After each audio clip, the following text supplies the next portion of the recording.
আসসালামু আলাইকুম। সবাই দেখেন কথাগুলো একটু শুনেন মন দিয়ে কি বলতেছে। কতটা কষ্টে কথাগুলো বলতেছে, বুক ফেটে কান্না করতেছে। দেখেন ভিডিওটা দেখতে থাকেন, তাহলে বুঝতে পারবেন। আমার বাবা আমার বাবা এবং কি আমার মায়ের রাস্তাঘাটে নিয়ে মারপিট করছে।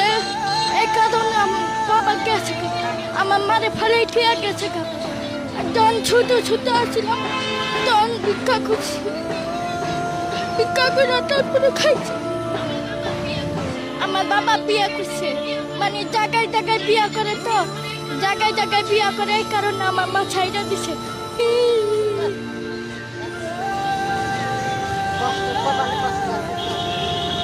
তোমার মা বলে না তুমি রাস্তায় ভিক্ষা করো না? ভিক্ষা করে কি ছাদে সংসার তো চালাই যাইতে, আল্লাহ বানাইছে, কিছু করার নাই। বাপটা একটা বিয়ে করে গেছে গা, আঙ্গর তো চলিয়া ফিরা খাইতে হইব। যখন ছোট আসিলাম না, তখন এরা কুলে কুলে রাখছে। মানুষ করেছে, হ্যাঁ, খাওয়াইছে। হ্যাঁ। এটা আমরাই মানুষ করছি। এর বাপ মানুষ না। বাপ যদি মানুষ হইতে দুটি মেয়ে দেখার মতো, এর বড় বোনটা এর মতো দেখার, আল্লাহ দেখি শুনে বিয়ে শাদী দিতে পারে না, তো বাপ ভালো।